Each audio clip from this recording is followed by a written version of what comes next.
মানুষের জ্ঞান অর্জনের মাধ্যম তিনটা। কয়টা?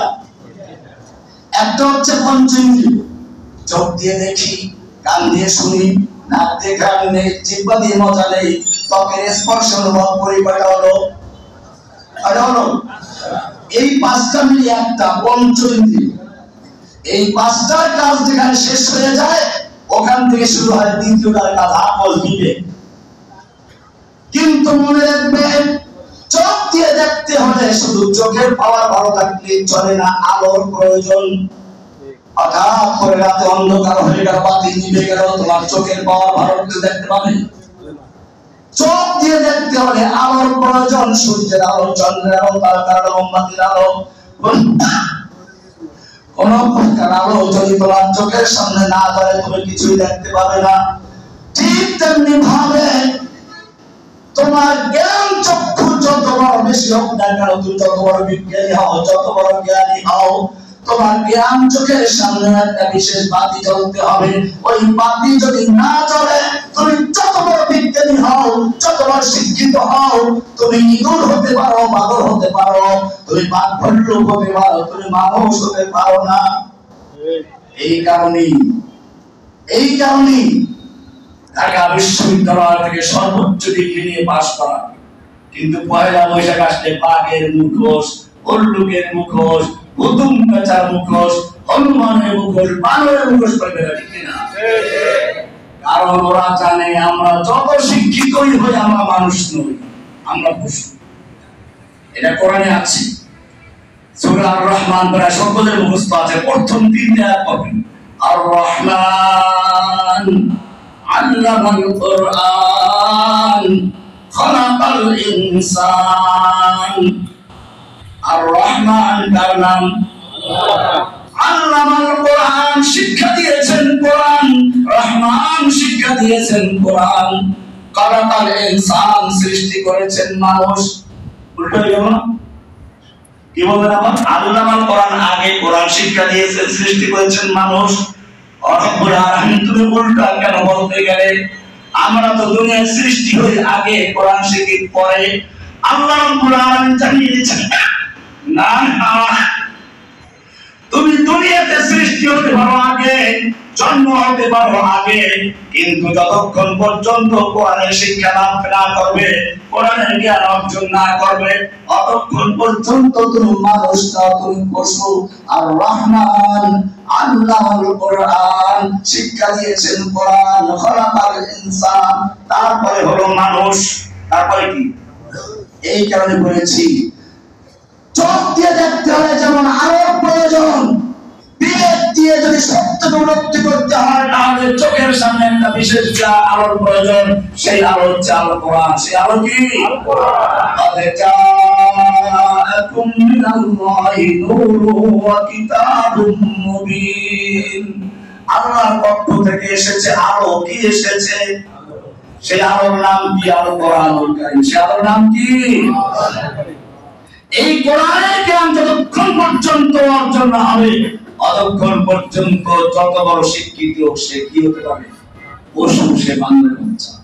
এই কারণে ওরা নিজেরাও বানরের বাচ্চা, আর ওটা জাতিকে বানরের বাচ্চা বানাবার চক্রান্ত করা হয়েছে, ঠিক কিনা? এই জন্য আল্লাহকে চিনতে হবে আগে। আলহামদুলিল্লাহি রাব্বিল আলামিন, সমস্ত প্রশংসা কার? আল্লাহ। আর রহমান আর রহিম, অত্যন্ত দয়ালু, পরম করুণাময়। মালিকি ইয়াউমিদ্দিন, যিনি বিচার দিবসের মালিক, প্রতিদান দিবসের মালিক। প্রশংসা হলো, কি হলো? প্রথম দিনে কি হলো? এখন ওই যে মন্ত্রী যেরকম বলে প্রশংসা তো করলাম, কিন্তু ভোট দাও কাকে? পরিচয় কি তোমার? তোমার সঙ্গে আমার সম্পর্ক কি? ঠিক তেমনি ভাবে আপনি যখন নামাজে দাঁড়িয়ে আলহামদুলিল্লাহি রাব্বিল আলামিন আর রহমানির রহিম মালিকি ইয়াউমিদ্দিন বলছেন, এইবারে আল্লাহ তাআলা জানতে চান, বুঝলাম তুমি অনেক প্রশংসা করেছো, তোমার সঙ্গে আমার সম্পর্কটা কি? তুমি কার গোলাম? তুমি কার আদর্শে চলো? তোমার নেতাকে, নেত্রীকে? তুমি কার আদর্শ বাস্তবায়ন করছো। এইবারে বান্দা বলছে ইয়াকা না'বুদু ওয়া ইয়াকা নাস্তাঈন। ও রব্বুল আলামিন, আমার পরিচয় হচ্ছে আমি কেবলমাত্র শুধুমাত্র তোমারই গোলাম। কার গোলাম? আমি তোমার গোলাম, তুমি আর মালিক। তুমি আর আমার সাথে তোমার সম্পর্ক হচ্ছে গোলাম আর মালিকের সম্পর্ক। আমি তোমার গোলাম। কার গোলাম?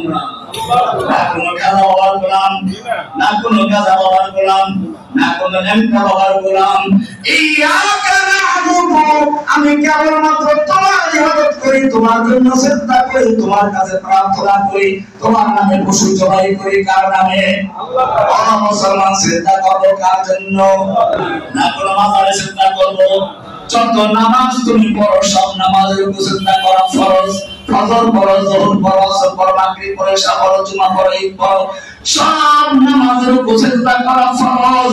কিন্তু খবরদার নামাজটা যদি জানাজার নামাজ হয় তুই রুকু করতে পারবি না, সিজদা করতে পারবি না। জানাজা যত বড় বুজুর্গের হোক রুকু সিজদা আছে কেন? কারণ জানাজার নামাজের সামনে একটা লাশ থাকে, লাশ। যদি তুমি জানাজার নামাজে সিজদা করতে যাও, রুকু করতে চাও, ওই মাজার পূজারী, কবর পূজারী অন্য বলবে এই তো বুজুর্গকে সম্মানের সিজদা করা হলো। বিভ্রান্ত করবে, ধোঁকা দিবে, প্রতারণা করবে, ভুল বুঝাবে।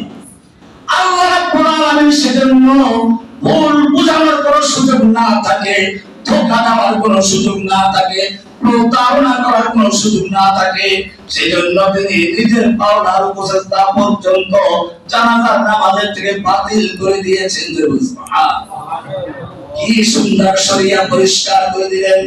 ও মুসলমান, এই লাশটা যখন কবরে চলে গেল, মাঝখানে হুকম আসলো, পাশ আসলো, এরপরে তোমাকে কোন বিবেক সিজদা করার অনুমতি দিল? কবরে সিজদা করা যায় তা হারাম। কবরে টাকা পয়সা না মান্যত করা যায় তা হারাম। কবর আর পূজা নাকি? আল্লাহ নবী মৃত্যুর 3 দিন আগে বলেছেন, লানাল্লাহু ইয়াহুদা ওয়ান নাসারা ইত্তাখাযু কুবুর আনবিয়াইহিম ওয়া সালিহিন মাসাজিদ। আল্লাহ তাআলা ইহুদি খ্রিস্টানদের প্রতি লানত করুন, তারা তাদের মসজিদগুলোকে, তাদের ওলি বুজুর্গদের কবরগুলোকে সিজদার স্থান বানিয়ে নিয়েছে। লা তাজালু কবরি ওয়াসানা ইউমাদ। খবরদার, খবরদার, আমার মৃত্যু পরে তোমরা আমার কবরকে সিজদার স্থানে পরিণত করবে না। ভাইরা আমার, ইয়াকা না'বুদু পরিষ্কার করে দিয়েছে। সিজদা করব কার জন্য? আল্লাহ। মান্নত করব কার নামে? মান্নত করা ইবাদত। আল্লাহর নামে করে যদি আল্লাহর ইবাদত হয়, তাহলে পীরের নামে করলে, কবর নামে করলে কার ইবাদত হবে? ওষুধ জবাই করা ইবাদত। আল্লাহর নামে করলে আল্লাহর ইবাদত। কোন পীরের নামে, মাজার নামে করলে কার ইবাদত? ওষুধ জবাই করব কার নামে? আল্লাহর। ইবাদত করব কার? আল্লাহ। ইয়াকা না'বুদু ওয়া রাব্বুল আলামিন, আমি কেবলমাত্র শুধুমাত্র তোমারই গোলামি করি। আমার ব্যক্তি জীবনে গোলাম কার? সামাজিক জীবনে গোলাম কার? রাষ্ট্রীয় জীবনে গোলাম কার? ব্যাংকে গোলাম কার? আদালতে গোলাম কার? সংসদে গোলাম কার? ঠিক আছে নাকি? বুঝে বলতেছেন? ব্যাংকে চলে সুদে, আল্লাহর গোলামি কোথায় করেন? আদালত চলে মানুষের আইনের দ্বারা, কেমনে আল্লাহর গোলামি করেন? অমুসলিমকে পরিষ্কার করে দিতে হবে। তুমি লা ইলাহা ইল্লাল্লাহ পড়ো, অর্থ জানো না? লা ইলাহা অর্থটা কি? লা ইলাহা ইল্লাল্লাহ না পড়লে মুসলিম হওয়া যায় না। লা ইলাহা ইল্লাল্লাহ সাক্ষী না দিলে আযান হয় না। আশহাদু আল লা ইলাহা ইল্লাল্লাহ বলে লা ইলাহা সাক্ষী দিতে হয়, না হলে ইকামত হয় না। লা ইলাহা ইল্লাল্লাহ সাক্ষী না দিলে জুমার খুতবা হয় না। লা ইলাহা ইল্লাল্লাহ সাক্ষী না দিলে মুসলিম হওয়া যায় না। কি আছে লা ইলাহার মধ্যে? এই লা ইলাহা ইল্লাল্লাহ চাচা আবু তালিবকে আল্লাহ নবী বলেছিলেন, খালি লা ইলাহা ইল্লাল্লাহ পড়ো, আমি তোমার জন্য কি আমাকে সুপারিশ করতে পারবো? চাচা আবু তালিব লা ইলাহা ইল্লাল্লাহ পড়ে নাই, মারা গেল।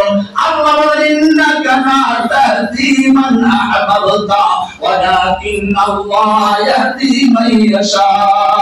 এ নবী, আপনি যাকে চান চাইলে আপনি হেদায়েত দিতে পারবেন না, বরং আল্লাহ যাকে চান হেদায়েত দেন। হেদায়েতের মালিক কে? আল্লাহ। মুসলমান ভালো করে জেনে রাখো, আল্লাহর নবী যখন তার চাচাকে হেদায়েত দিতে পারলেন না, সারা জীবন চেষ্টা করে হেদায়েত দেওয়ার মালিক হতে পারলেন না, আল্লাহ নবী যখন তার চাচাকে জান্নাতে নিতে পারলেন না, এরপরে যদি কোনো পীর ফকির কোনো ওলি বন্ধ বলে জান্নাতে দিয়ে যাবে, করাইয়া দিয়ে যাবে, ভাগ্য বদলাইয়া দিবে, একবার বেহেশতে পার করে নিয়ে যাবে, টিকিট দিয়ে যাবে, সে বিদা শয়তান। আল্লাহ শয়তানের বাড়ি। লা ইলাহা ইল্লাল্লাহ। এই ভালো করে বুঝে রাখো, লা ইলাহা ইল্লাল্লাহ মানে থেকে দুটো অংশ। লা ইলাহা মানে হলো কোনো ইলাহ নেই, না মানে নেই, ইলাহ মানে কোনো মাবুদ। একটা পুরাতন বিল্ডিং এর রং করতে গেলে আগে মানুষেরা পুরাতন বিল্ডিং এর রংটা ঘষে মেজে ধুয়ে মুছে পরিষ্কার করে তারপর নতুন রংটা, ঠিক কিনা? ঠিক তেমনি ভাবে লা ইলাহা মানে হচ্ছে তোমার কলবের থেকে অন্তরের থেকে যত গায়রুল্লাহ আছে, আল্লাহ ছাড়া যত কিছু আছে, গাদাওয়ালা মেন্টালওয়ালা পিপওয়ালা দরজাওয়ালা বাজারওয়ালা যত কিছু আছে সবগুলো খারাপ করে দিয়ে পরিষ্কার পরিচ্ছন্ন করে শুধু একজনকে বসাও, ডাকে লা ইলাহা ইল্লাল্লাহ। এই হচ্ছে লা ইলাহার অর্থ। এটা এরকম আপনি অনেক সবের কাজ করেন কিন্তু লা ইলাহা ইল্লাল্লাহ ঠিক নেই, আপনার সব বরবাদ। একটা লোক রাস্তায় একটা মেয়ে দেখছে সুন্দরী, পছন্দ হয়েছে, তাকে বসতে ঘরে নিয়ে আসছে, ওযু করাইছে, গোসল করাইছে, নামাজ পড়ায়, রোজা রাখায়, হজ করায়, যাকাত দেয়, তাসবিহ দেয়, বোরকা পরায়, পর্দা করায়, সব কিছু করে কঠোর শরিয়া মেনে ঘর সংসার করে, কিন্তু বিয়ে করে নাই। কি করে নাই? কি করে নাই? বিয়ে ছাড়া এই শরিয়াত নিয়ে ঘর সংসার করার কোনো অর্থ আছে? এখানে বিগত সরকারের একজন লোক নাকি একজন হচ্ছে প্রধানমন্ত্রী, তাহাজ্জুদ পড়ে, কোরআন পড়ে, প্রচার করে নাই? আর আমাদের জেলে দিয়ে মসজিদের ইমাম সাহেবের সামনে মাইক দিয়ে কোরআনের গ্রন্থ বন্ধ করে দিয়ে কোরআনের পড়া আর তাহাজ্জুদ পড়া গল্প করা শয়তানের ভান্ডার ছেড়ে কিছু নয়। লা ইলাহা ইল্লাল্লাহ কি আর কত মুসলমান ভালো করে বুঝে নাও। তুমি শূন্য একটা শূন্য কোনো মূল্য আছে না। একেবারে এই এলাকার নাম কি জানো? এখন কোথাও জানো? বেগমগঞ্জ থেকে শুরু করে ঢাকা পর্যন্ত শূন্য একটা কোনো মূল্য আছে না। আগে একটা এখানে এক, এরপরে একটা শূন্য কত হয়েছে? আর এক শূন্য, আর এক শূন্য, আর এক শূন্য, আর এক শূন্য। এখন তুমি যত শূন্য রাখবে তত একই মূল্য আছে। ঠিক তেমনি ভাবে লা ইলাহা ইল্লাল্লাহ হচ্ছে এক, কি তাওহীদ। এইটা ঠিক থাকবে তোমার সবকিছু ঠিক আছে। লা ইলাহা ইল্লাল্লাহ এটার নাম তাওহীদ। এটার নাম কি? এক আল্লাহর ঈমান রাখা, এক আল্লাহর হুকুম মানা। এটা যত ক্লিয়ার থাকবে, সবাই লিখেছে এক আল্লাহর হুকুম মেনে চলো। तौहीद की अमानत सीनों में है हमारे, आसान ही मिटाना ना वर्षा हमारा। এই জায়গাটাই গন্ডগোল। সাহাবায়ে কেরাম এই তাওহীদের শক্তি নিয়ে ময়দানে অবতীর্ণ হতেন, যুদ্ধ করতেন, বিজয় আসতো সংখ্যাগরিষ্ঠের বলে নয়। আজকে মুসলমানদের বড় দুর্ভাগ্য, যেদিকে তাকায় সেদিকে মার খাচ্ছে। ফিলিস্তিনের মুসলমানদের প্রথম কিবলা ইহুদি তখনই যুগ যুগ ধরে মুসলমানদের বাড়ি ঘরগুলোকে পূর্ণজাতে করে দেওয়া হয়েছে। যে হিন্দুরা মুসলিম শাসকদের কাছে গিয়ে প্রাণ ভিক্ষা করত, আজকে সেই হিন্দুরা মুসলিমদেরকে চ্যালেঞ্জ করে স্লোগান দিচ্ছে। আমি ইন্ডিয়াতে পড়াশোনা করেছি, সেই বাবরি মসজিদ ভাঙার আগ মুহূর্তে আজকে সেই 6 তারিখে বাবরি মসজিদ ভাঙার তারিখ আছে 1982 সালে, 93 সালে এই তারিখে বাবরি মসজিদকে শহীদ করে দেওয়া হয়েছিল। ও মুসলমান, জেনে রাখো, যে হিন্দুরা ভারতবর্ষে মুসলিমদের গোলামি করেছে, মুসলিমদের বাথরুম পরিষ্কার করেছে, আজকে সেই হিন্দুরা কেন মুসলিমদেরকে এরকম চ্যালেঞ্জ করে দিচ্ছে? हिंदुस्तान जब भेजो पाकिस्तान वो हमारी माता है, तुम उसको खाता है, तुमको चाहिए पाकिस्तान या भेजो पाकिस्तान।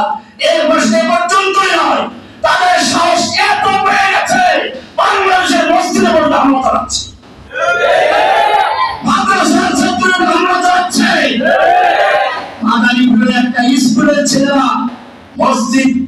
নিয়ে মাইক কিনে আজান দিয়েছিল, ওখানে হিন্দু ছিল তাদের উপর আক্রমণ করে তাদের হাত পা ভেঙে দিয়েছিল। এটা ইন্ডিয়ার খবর বলছি না। এরপরে সেদিন যা হলো আপনারা দেখেছেন, একজন মুসলিমকে তারা দিনে দুপুরে পিটিয়ে হত্যা করেছে। কেন তাদের এই সাহস? আল্লাহর নবী সাবধান করেছেন, এমন একটা সময় আসবে কাফের শক্তিগুলো একে অপরকে আহ্বান করবে মুসলিমদের ধ্বংস করার জন্য। যেরকম দস্তরখান বিছিয়ে বন্ধু বান্ধবদেরকে খাবারের জন্য আহ্বান করে, আসো বসো। আল্লাহর নবী সাহাবীরা প্রশ্ন করলেন, ইয়া রাসূলুল্লাহ, আমরা এখন অপরিণত মুসলিম, আমাদের ভয়ে রোম মানুষের সুপার পাওয়ার গুলো থরথর করে কাঁপে, আর তখন মুসলিমদেরকে ধ্বংস করার জন্য কাফেররা ঐক্যবদ্ধ হয়ে এত বড় সাহস পাবে কোত্থেকে? তখন কি মুসলিমদের সংখ্যা অনেক কম থাকবে? আল্লাহর নবী বললেন, না, সংখ্যায় তোমরা তখন অনেক বেশি থাকবে। বলে তাহলে কাফেরদের এত সাহস কি করে হবে? বললেন, তোমাদের অন্তরের ভিতরে অহং রূপী অহং। আল্লাহর নবীকে সাহাবীরা জিজ্ঞেস করলেন, অহং কি জিনিস? আল্লাহর নবী বললেন, হুব্বুদ দুনিয়া ওয়া কারাহিয়াতুল মাউত। দুনিয়ার প্রেম, দুনিয়ার ভালোবাসা, আর আল্লাহর জন্য জীবন দিতে ভয় করা। জেনে রাখো, মুসলিমদের বিজয়গুলো এমনি হয় নাই। সাহাবী ওমর ইবনে খাত্তাবের খেলাফত যুগে